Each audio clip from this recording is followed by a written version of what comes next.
So we're not just making a product, because I came from a very, very unrelated space. And the switch was to do something I was passionate about and something I cared about, and trying to do something that had an impact. And it's weird, like, how do pet products have an impact? But in the way that we interact with our products and our employees and our community is how I feel I'm having an impact and putting into the world something that represents the value systems that I have.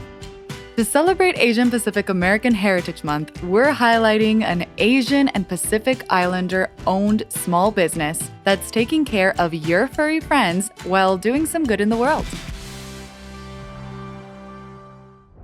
Hi, I'm Andrea Marquez, and this is Small Business, the podcast brought to you by Amazon. Today, we'll be digging into clean ingredients and sustainability with Thomas Ling, the owner of Kin+Kind, a manufacturer and retailer of pet grooming and wellness that's on a mission to clean up pet care. Starting Kin+Kind wasn't always part of Thomas's plan.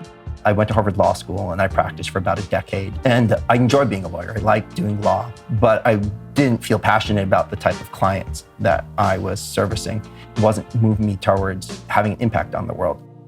Thomas spent a lot of time doing pro bono work, and he still continues to do that on the side. But pets and the environment have always had a special place in his heart. I grew up working in pet stores. There's a cute pet store down the corner that I would hang out. And finally they said, look, do you want to get paid? I was like, yeah, that'd be great. So, and I just had a ton of pets in my home. So I had rabbits, I had birds, I had fish, I had dogs, just always surrounded by animals. But dogs and cats, I've always really think they're part of your family. His sister, Janine, who helped co-found Kin+Kind, shared his obsession with pets, and she ended up opening a pet store. We actually worked at pet stores together, and so it was kind of a space that I was familiar with. She's like passionate about all these things, and it seemed interesting and exciting. It allowed me to bring the idea of being passionate about environmental issues and trying to make a product that brought those environmental issues into the pet space. It just seemed kind of a good fit. But Janine eventually ended up leaving Kin+Kind to start her own company. And so she's like, Thomas, your sustainability is nothing. Hold my beer. So she went and made a company that doesn't use plastic. So this passion to help the environment and have a bigger impact clearly runs in the family. And one of the main ways that Kin+Kind tries to do this is by bringing transparency and authenticity to their products. That means using natural ingredients that are certified by the United States Department of Agricultural inspectors under the USDA organic program or the USDA bio-based program. Plus, that means we make everything ourselves here in the United States. We're using the highest regulatory standards so that we're able to be good to our team while we're being good to the world. And the last thing that we use as kind of our pillar of transparency and authenticity is that we have made everything specifically for pets. So we had our own veterinarian and our own plant scientist pull these things together themselves to make sure that we have ingredients that are dealing with pets in a holistic, natural way that's effective and safe and good for the environment. There's a lot of responsibility behind your brand.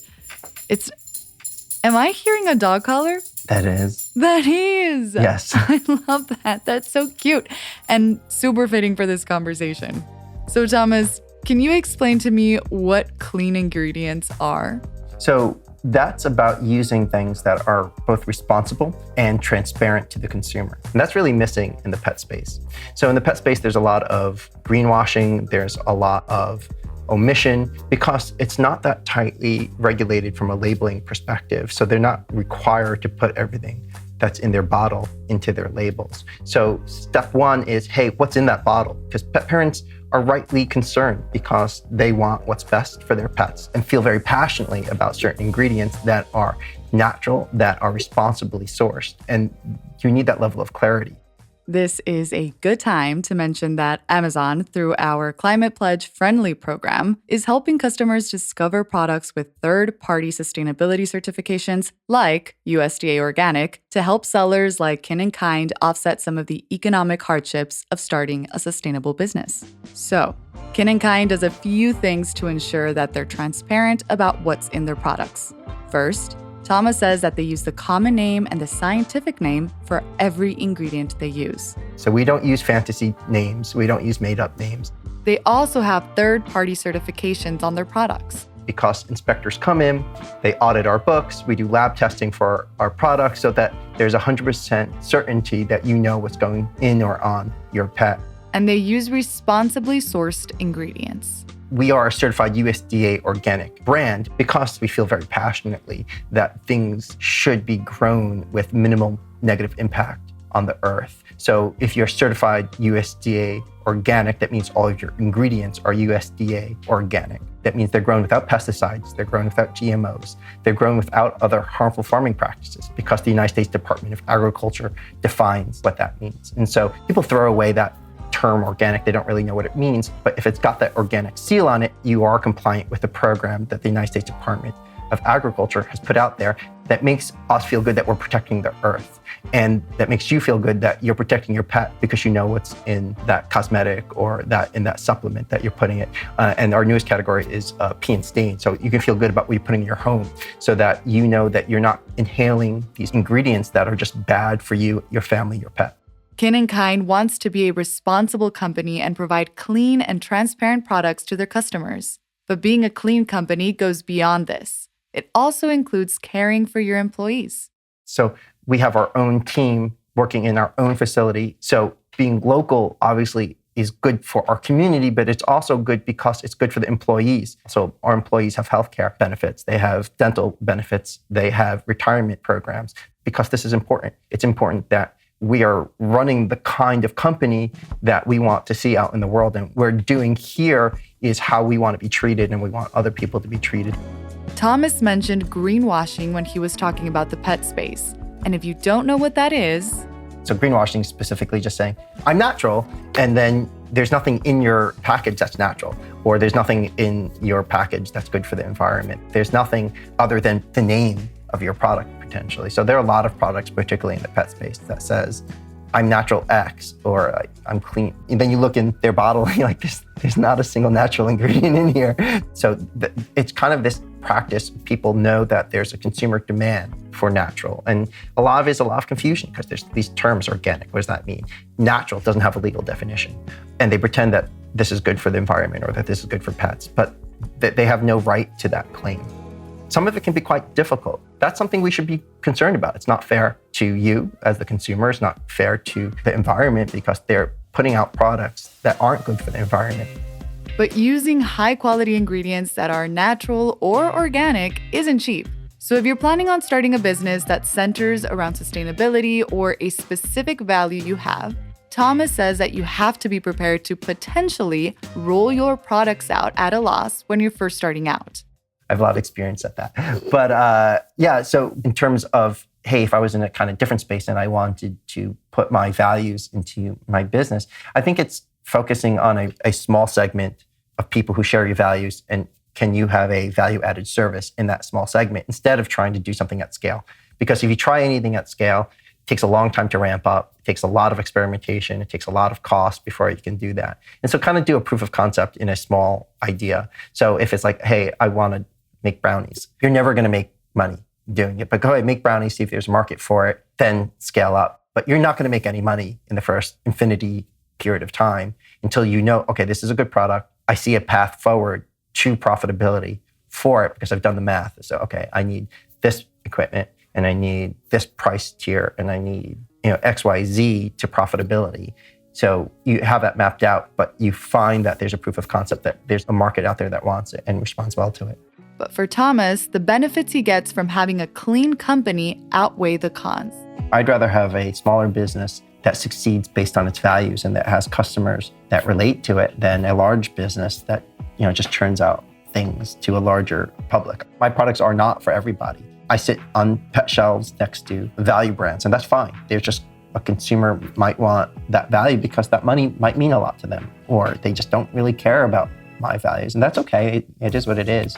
But being able to have a company that I want to go to work for every day is in of itself a value that's dissonant with kind of the idea of capitalism that I should only produce the thing that the market wants. Because if I produce only the thing that the market wants, I'll only produce the highest margin product, which isn't good for me or the other important stakeholders, right? The people who work with me at my company or the people I'm serving. So, there are other values other than that pure consumer choice. And then two is, yes, you can run a successful business if you find a cohort of people that you want to work with and consumers that you want to serve, because they have demands and they want those demands to be met. And those demands are value-based. I'd love for that community to grow, and it is growing. We see that the natural space and the clean space are areas that have very consistently been growing more rapidly than other areas. And areas that there was a shocking low level of sacrifice during